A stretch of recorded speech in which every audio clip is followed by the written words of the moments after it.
the democratization of media now, where every business can be a media business because we've got YouTube for free that we can use to be able to talk about what we do and bring people to us. There's various different levels to creation. I think a lot of people forget that YouTubers are media outlets. They actually have a whole team that goes into that. It's not just them turning up and filming and that sort of things, which is a common kind of misconception I see a lot, is everyone thinks YouTube's easy. It's not. It's definitely not. Use technology as much as possible nowadays to get the receipts into like a accounting software like Xero, QuickBooks, those sort of things. Just think in your mind at every stage and every purpose of that, why am I doing what I'm doing? If it's business related, that's why I'm doing it. That's why I'm claiming it. HMRC actually have a system of where they don't even check the returns until a year after you've submitted it. More likely they'll come back in year 3, 4. So all of a sudden, if you've done this for 3 years and you've got that wrong for 3 years, that could be thousands that you've done wrong. All right, so in this video, we're going to be talking about all things to do with tax for YouTubers. So if you are a YouTuber and have started to earn income either via AdSense or by other means through promoting your own products, this is a video for you. Joining me on today's session is my colleague, Brendan. Brendan, how are you doing today? Yeah, very well. Looking forward to it. YouTubers, Brendan, let's talk about the high level in terms of what are the various income sources a YouTuber could have. It's a good question because obviously the kind of common one straight from the bat is AdSense. Okay, so you're going to get paid per views, and AdSense, Google AdSense will pay you obviously per their marketing to add the ads to your content. That is the most common straight away form of income, but YouTube always has a million forms of streams of income. And I don't know anyone that's in YouTube at the moment that doesn't either have digital products, digital courses, or they have, it might even be, one-to-one training platforms they have, or it can, it goes into a million different areas. They'll cut up their YouTube channel into TikTok, into Snapchat. So then you can have all those revenue streams that comes in as well. So YouTube is never just a kind of one income basis. There's always about 20 that comes out the back end of YouTube. It's a great kind of free marketing platform, isn't it, for any business? Even us, we're putting stuff out there. We're doing it for education, for awareness purposes, and ultimately leading people to, if they want to know more, they want to work with us, and there's a link in the description to find out more. The democratization of media now, where every business can be a media business because we've got YouTube for free that we can use to be able to talk about what we do and bring people to us. In terms of the creators that we speak to, Brendan, talk about just some of those income streams and how, when they start to need to think about taxes, and what are the things to consider that normally form part of the conversations that you have with our clients in this space. There's various different levels to creation. And I think a lot of people forget that YouTubers are media outlets. They are. And in most cases, when you see someone that's got 10 million views, like a lot of our clients that we've got, they will actually have a whole team that goes into that. It's not just them turning up and filming and that sort of things, which is a common kind of misconception I see a lot, is everyone thinks YouTube's easy. It's not. It's definitely not. From what I see is actually kind of the starter creator and what the hurdles are they have to get over. So when you're initially starting out with creation, it's very expensive. Okay, you might have equipment, you might have softwares, you might have editing platforms or softwares, or even outsourcing editing. There might be photographers, you might be renting out podcasts like us right now. So, whatever it ends up being, there's actually quite a costly thing to get into. A lot of people will start off kind of in their bedroom, or they'll create their own studio within their house. So what I would say is the initial person that earns kind of up to 50, 100K through this, is the initial stages for that is just making sure that you can identify your expenses correctly, make sure you're tracking them, make sure that you're registered as self-employed, because a lot of people don't even understand that YouTube is a trade. What you're doing it for monetary gain, and it is a trade. So you've got to make sure that you are registered as self-employed, get your UTR number, get a government gateway set up, and attach your personal tax records to it, which sounds all very complicated, which is obviously why we come in and help. But the initial stages is registration, making sure you're aware that stuff like AdSense and that sort of things doesn't go towards that. But there is a lot of other things that comes out the back end that does. So if you go into digital products, that side of things, just make sure you're aware of the rules of each. Let's talk about some of the expenses now, because this is it's a fairly new area as far as HMRC is concerned. And a lot of the legislation, the guidance around HMRC is for your regular business, which states that if you incur an expense, it's got to be wholly and exclusively for the purpose of your business in order for you to be able to claim it. And for most businesses, it tends to be around the same things. But for creators of YouTube, now there's some expenses that as creators, they can probably claim that normal businesses can't. So let's talk about some of the things that you've seen with creator clients of ours that are in specific spaces that they can claim certain things which your ordinary business can't, which you and I can, running our business. We have some weird and wonderful ones, as you can imagine, that goes into all kind of different areas. But what I always look at with creators and what I break down is their channel. Okay, most people will have a common theme behind the channel, unless you're a kind of vlogger on your day-to-day. But most people have a common theme. It goes into different industries. It could be tech, it could be beauty, it could be fitness, it could be, there's all these different spaces that you can see are dedicated to that channel. So all of a sudden, straight in my mind comes, well, what goes into each one of those industries? What is expense relevant? I'm going to start with beauty because it's a big one that I get asked all the time. The beauty industry at the moment, if you were to have a channel that's dedicated to beauty, let's say you do transformations, you might do, different characters, and you might use a lot of makeup, prosthetics, that kind of thing. Makeup has dual purpose. So if you're in a normal circumstance and you said to me, right, can I claim makeup? I'd say to you, no, you can't. Because you can clearly tell that is going into the content. Without the makeup, how are you going to do the transformation? So, you can see that is part of the trade. It stimulates the trade. You can claim it. That doesn't mean it's easy to claim. It's not easy to claim, but you can. If you've got the proper rules and guidance in place of where you can show that makeup was used specifically just for that content.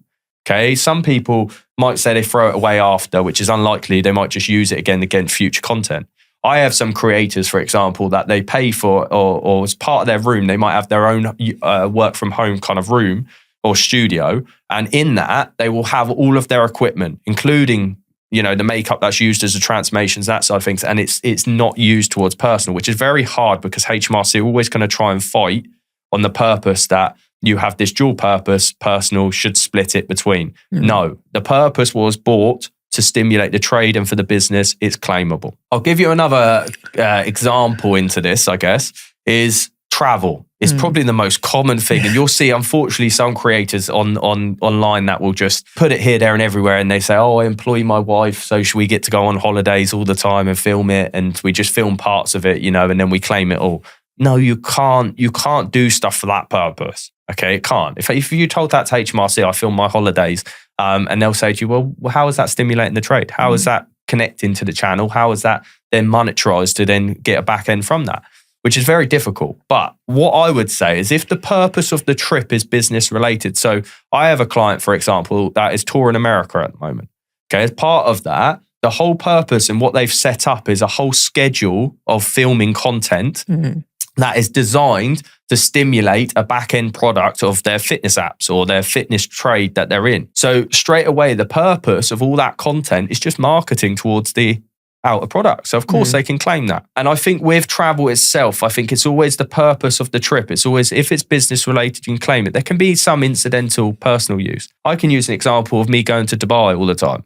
So when you go to Dubai and that side of things, of course, I'll work stupid hours, like 10-hour days whilst I'm there. But it doesn't mean I haven't got those few hours in the evening to go and do whatever I want in Dubai. Of course there is, but that's incidental to the business purpose of why that cost is relevant. That's some good examples that you shared there, and it is all about the purpose of that content. So, for example, if you're a travel vlogger, then and your travel vlogs are essentially what your channel exists to do, and that's what helps you to earn sponsorships from the travel magazines and the other travel companies that you'll be promoting whilst you're doing your travel vlog. Then clearly you traveling is fully allowable expense and everything that you do, because that is the purpose of your channel. So it all depends, on specifics. And we have, a guitar player. So buying a guitar for him is an allowable expense because he is helping people to play the guitar, and therefore him buying guitars and everything else that he does in that guitar trade is all allowable. I had a client that came to us, and they came to us in a real pickle, and it was quite a lot to straighten them out, make sure everything was perfect, and then there was a few taxes and stuff they'd fail off. But They were a food blogger. They had a massive cookbook that was great. You know, I loved it personally. I actually got a copy. They did not record all of their expenses correctly when they were incurring them. So then all of a sudden I'm going through a bank statement that just said Sainsbury's, that just says Tesco's, that just says all these things. And we couldn't claim a lot of it. And unfortunately, that means higher tax bills. So straight away, you've got to understand your expenses and you've got to understand, what do I do? How can I then relate any expenses to what I do in that case? And just make sure that you are logging what you're doing. You know, if you just see a Tesco, Sainsbury's, HMRC are going to absolutely try and throw that out the door. So you've got to make sure, no, I've got logs. I know what I did. I know what went into that content. I know why I did what I did around that was to stimulate a cookbook. So it's a similar kind of process with that. It's all about, why are you doing the content? Is it relevant to your trade? Absolutely. And what's a practical way of kind of managing those expenses? Is it having separate, I mean, clearly if you've got a limited company, then you'd have a limited company credit card, debit card, and you use that when you are buying stuff for the purpose of the business. But if you're self-employed, what would you advise in terms of, practically speaking, being able to identify which expenses, if you're a food vlogger and you go to Tesco's, which ones should be allowable versus when you're just doing your weekly shop? So this is difficult, but it's all about how stringent you are with your paperwork, okay? Which sounds really horrendous in today's age, you know, trying to make sure that you're kind of on the ball. But if you have an accountant, like someone like us or that side of things, you probably got a photo capturing app. Okay, in most cases, nowadays, it's so simple. You can either take a picture and it will go into your accounts, or you can forward an email, because everything's digital receipts now. You know, you can forward an email straight into your accounts. You need to be able to identify that was business related. If you just see something and it says you've bought ingredients of blah, blah for that cookbook, for example, there's no way of you proving that wasn't something you just went and got for dinner. So then it's, with creation, it's very easy to show the video. And so the video is easy. So reference the video in your accounts, you know, say this was for this video. And then if they ever asked for it, there's the video, you know, there's the content. It's easy to go on social media and go and find what you've issued, what you haven't, that sort of thing. So it's then quite easy for us to track through. Use technology as much as possible nowadays to get the receipts into like a accounting software like Xero, QuickBooks, those sort of things, because they're really powerful, especially if you're on the ball with making sure. Most of my clients aren't, let's be honest. It's not at the forefront of your minds when you're creative. So if you're not, go and get someone that can do it for you. You know, people like us, for example, you could just ping us a WhatsApp. Like I have, most of my clients will just say, here's this. And then I'll go and record that for you and say what it is and where it is and that sort of thing. So if that's not at the forefront of your mind, I get it. Most creators, it isn't. Just go and get someone that is at the forefront of their mind, or incorporate it into processes with your admin or whoever you've got in the back.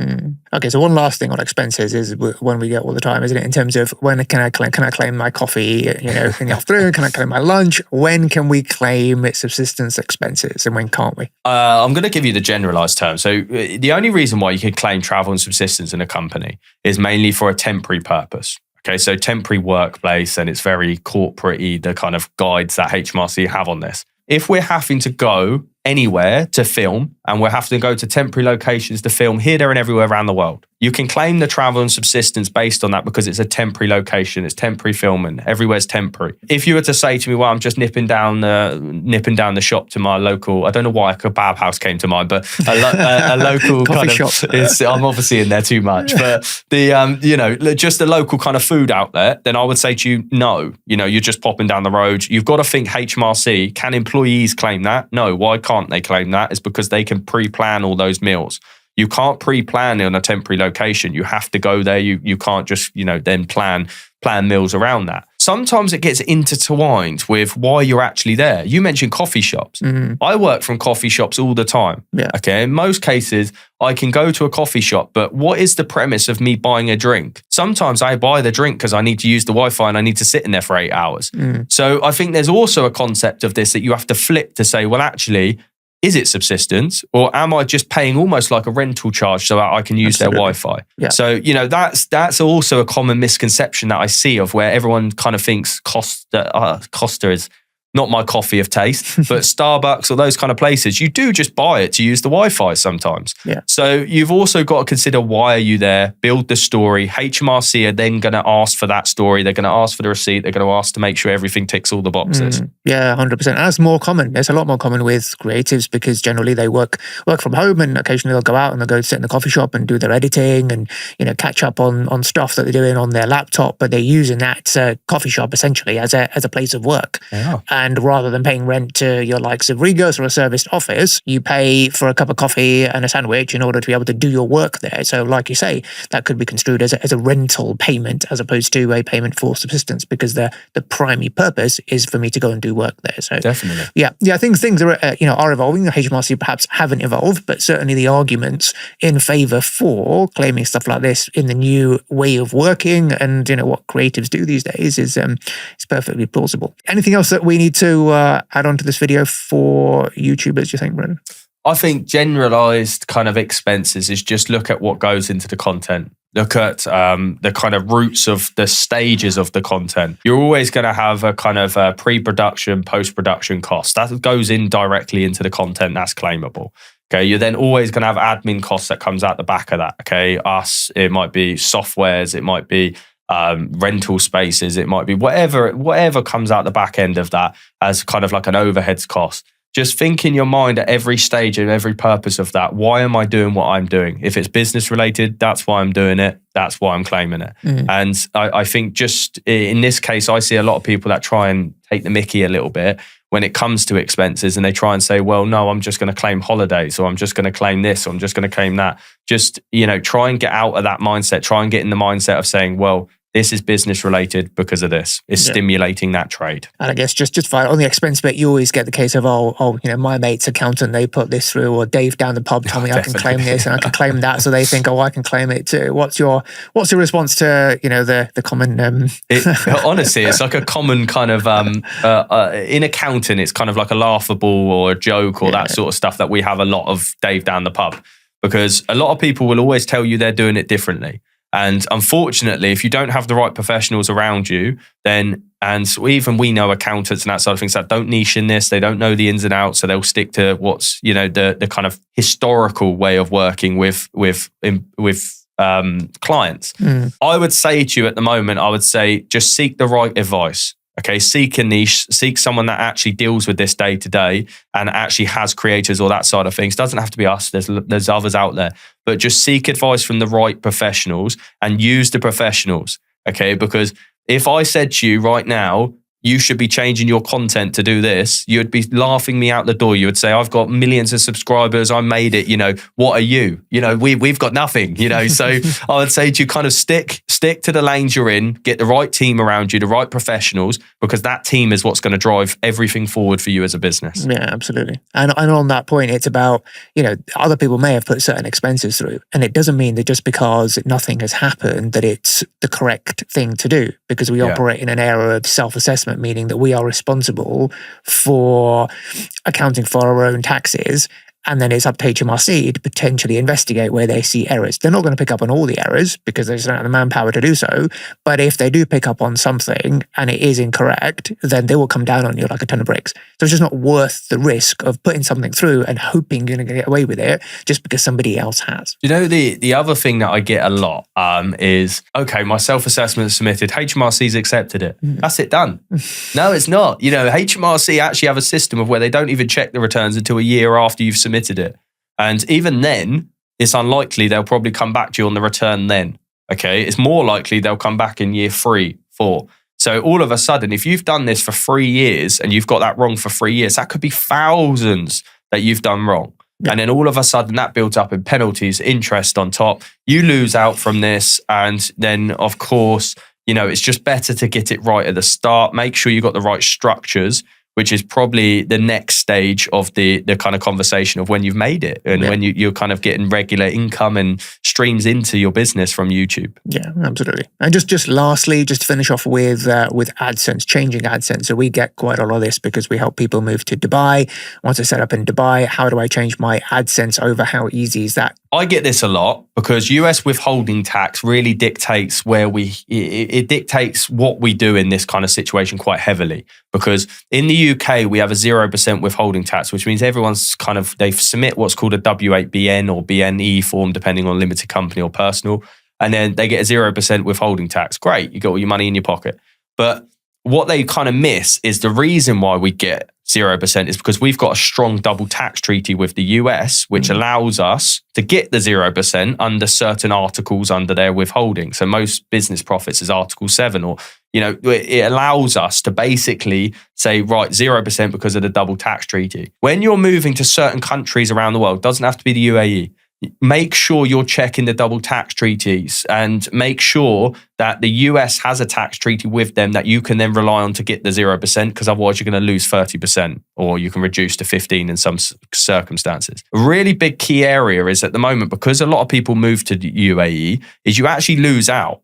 And you lose out on AdSense because the UAE doesn't have a double tax treaty for corporation tax with the US at the moment. So in most cases, when you actually look at the relationship between the US, it's just not, because it's so new in the UAE, it's not set up yet. So that means if you were to move your channel and you all of a sudden your basis point is the UAE, then you would lose out on withholding tax. So in some cases, it's better to keep that premise in the UK, make sure that you can get the 0% and tick the boxes. But we get this quite a lot at the moment, is kind of that tax planning, and always look into it before you make that jump of just transferring it and, oh my God, now I'm losing withholding tax, because you won't be able to claim it in the UAE. Absolutely. Advantages of getting the right advice before you do things from people who know. Fantastic. Thank you, Brendan. It's been very helpful. Hope you had value from this session. And as always, if you have any questions or want a chat about your particular circumstances, feel free to get in touch, and we'll see you on the next one. Take care. Bye for now.